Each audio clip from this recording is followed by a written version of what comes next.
AI versus इंसानी दिमाग, the great brain of. मेज़बान। नमस्कार बुद्धिमत्ता के दीवानों, मैं हूं आपका मेज़बान। मेरा नाम आयुष्मान है और आप स्लिपवेल हिस्टोरिक सुन रहे हैं, द अल्टीमेट एग्जाम, हम या मशीन।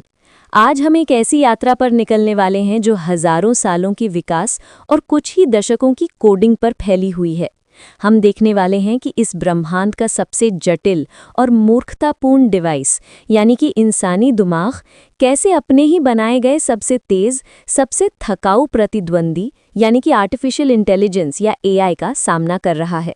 अरे हाँ, इससे पहले कि हम मानवता के इस दुखद नाटक में डूब जाएं, नीचे देखें, बटन दबाएं, सब्सक्राइब करें और उस घंटे के निशान को तोड़ दें। अगर आपको लगता है कि एआई किसी दिन आपकी नौकरी ले लेगा, तो कम से कम मेरे चैनल को अभी सब्सक्राइब करके मुझे उस एआई चालित भविष्य के लिए तैयार होने में मदद करें। धन्यवाद। अब शुरू करते हैं। अध्याय 1, द एनालॉग एरा यानी कि इंसान का सुनहरा दौर। मेज़बान। नमस्कार, इतिहास के पहले अध्याय में आपका स्वागत है। Analogue era. कल्पना कीजिए 3000 ईसा पूर्व। हमारे पास पहिया है, हमारे पास आग है, हमारे पास पिरामिड है जो हमें बताते हैं कि इंसान बिना किसी गूगल मैप या कैलकुलेटर के भी भयानक रूप से काम कर सकता है। ये मानवता का गौरवशाली समय था। हमारा दिमाग दुनिया पर राज करता था क्योंकि कोई और था नहीं। हमारे दिमाग को प्रकृति ने डिज़ाइन किया था। ये जटिल था, लेकिन इसमें कुछ भयानक डिज़ाइन दोष थे, जैसे कि ये बहुत आसानी से विचलित हो जाता है, ये तथ्यों को भूल जाता है, लेकिन 20 साल पुरानी शर्मनाक यादों को बिल्कुल नहीं भूलता, और सबसे ज़रूरी, ये तर्क से ज़्यादा भावनाओं पर काम करता है। हमने तर्क किया, वाह, ये 1 बिलियन न्यूरॉन्स है, ये अपराजित है। हमने विज्ञान बनाया, हमने कला बनाई, हमने सोचा कि हम भगवान हैं। पर तब क्या हुआ? हमने बनाया अंकगणित, हमने बनाया कैलकुलेटर। ये पहली बड़ी चेतावनी थी। एक बॉक्स 5 सेकंड में वो कर सकता था जो एक पीएचडी धारक 5 मिनट में करता। क्या हमने सीखा? नहीं। हमने उस बॉक्स को एक मजेदार खिलौना समझा। हमने सोचा, ठीक है, कैलकुलेटर मेरी भावनाओं को तो नहीं समझ सकता। बधाई हो मानवता, आपने अपने ही पतन का पहला बीज बो दिया। निष्कर्ष, 5000 साल पहले इंसानी दिमाग अपने चरम पर था क्योंकि वो एकमात्र बुद्धिमत्ता थी। जैसे ही हमने पहला आलसी उपकरण बनाया, हमने एआई के लिए लाल कालीन बिछाना शुरू कर दिया। हमने अपने दिमाग को मल्टीटास्किंग के नाम पर मेमोरी स्टोरेज डिवाइस और शेड्यूलर में बदलना शुरू कर दिया। अध्याय 2, द डिजिटल डार्विनिज्म यानी कि एआई का जन्म। अब हम 20वीं सदी के मध्य में हैं। ये वो समय था जब हमने एक और भयानक फैसला लिया, कंप्यूटर बनाना। हमें लगा ये महान होगा, हम सब कुछ आत्मचालित कर देंगे और फिर हमारे पास पेंटिंग करने या कविताएं लिखने के लिए और भी समय होगा। जी हाँ, उन्होंने ये फैसला लिया। शुरुआत में एआई कमजोर था। ये बस इफ दिस देन दैट का एक जटिल जाल था। हम पूछते, क्या ये एक बिल्ली है? एआई का जवाब, अगर इसमें फर है, पूंछ है और म्याऊ कहता है तो हाँ। इंसान, हा हा हा, मेरे 3 साल के बच्चे को पता है कि एक शेर बिल्ली नहीं है। हमने आत्मविश्वास में एक और गलती की। हमने एआई को अपना दोस्त समझा, अपना प्रतिद्वंदी नहीं। फिर आया 1997। एक कंप्यूटर जिसका नाम डीप ब्लू था, उसने दुनिया के सबसे महान शतरंज खिलाड़ी गैरी कैस्परोव को हरा दिया। जनता का जवाब, या but this is just math, इसमें इमोशंस नहीं है, ये पेंटिंग नहीं कर सकता। मेज़बान, और ये हमारी दूसरी और सबसे बड़ी गलती थी।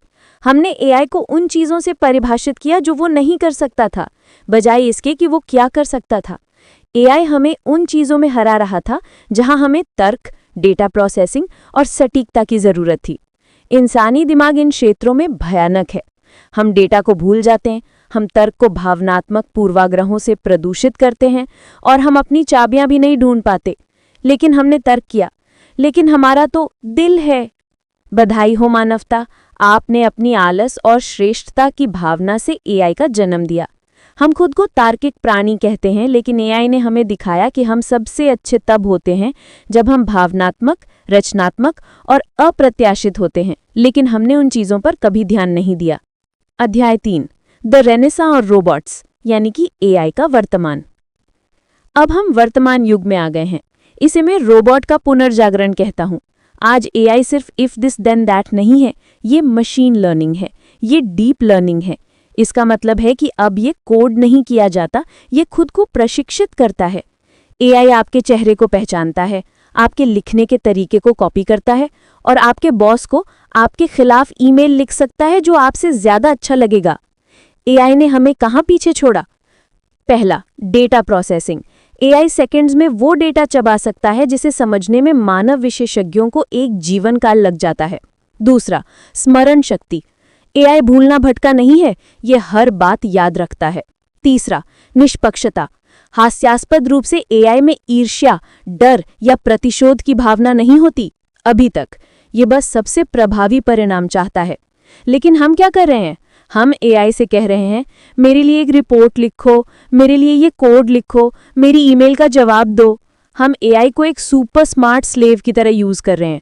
हम उसे वो सब काम करने दे रहे हैं जो करने में हम आलसी हैं या जो हमें बोरिंग लगते हैं। हमारा दिमाग जो इतना शक्तिशाली है, अब एआई के इनपुट को चेक करने या उसे मनोरंजन सामग्री बनाने में लगा हुआ है। एआई आज मिलियन डॉक्टरों से बेहतर तरीके से कैंसर का पता लगा सकता है, लेकिन हम अभी भी उससे ये पूछ रहे हैं, मेरे लिए एक मजेदार कविता लिखो। ये ऐसा है जैसे आपके पास फॉर्मूला 1 कार है, लेकिन आप उसे सिर्फ अपने कुत्ते को सैर कराने के लिए उपयोग कर रहे हैं। इंसानी दिमाग की वर्तमान दुर्दशा, हम अटकलें लगाने, शिकायत करने और स्क्रॉल करने में अपना समय बर्बाद कर रहे हैं। एआई चुपचाप पीछे बैठकर हमारे सभी डेटा से सीख रहा है और दुनिया के हर क्षेत्र में हमसे बेहतर हो रहा है। निष्कर्ष, हम एक डिजिटल ब्लैक होल में हैं। हम अपने दिमाग का उपयोग करके एआई को इतना अच्छा बना रहे हैं कि हमें अपने दिमाग का उपयोग करने की जरूरत ही नहीं पड़ेगी। बधाई हो मानवता, आपने आराम की तलाश में सार्थकता खो दी है। अध्याय 4, द फ्यूचर फ्रंटियर। कौन जीतेगा? मेजबान, तो भविष्य का मोर्चा क्या कहता है? क्या एआई हम पर राज करेगा?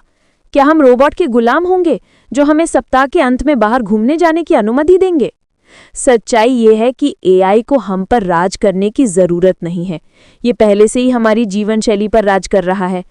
आपका फोन, आपकी कार, आपकी स्ट्रीमिंग सेवा, ये सभी एआई एल्गोरिदम द्वारा नियंत्रित हैं जो आपको वो देते हैं जो आपको सबसे ज्यादा पसंद है, वो नहीं जो आपको चाहिए। तो इस महायुद्ध में इंसानी दिमाग एआई से आगे कैसे रह सकता है? ये जीतने की बात नहीं है, ये प्रासंगिक बने रहने की बात है। इंसान को इन चीजों पर काम करना चाहिए। पहला, इमोशनल कॉम्प्लेक्सिटी। एआई तर्क में महान है, लेकिन एआई को नहीं पता कि जब आप सड़क पर किसी अजनबी की मदद करते हैं तो कैसा महसूस होता है। एआई को नहीं पता कि जब आप पहली बार प्यार में पड़ते हैं तो आपके दिमाग में केमिकल्स का पागलपन क्या होता है।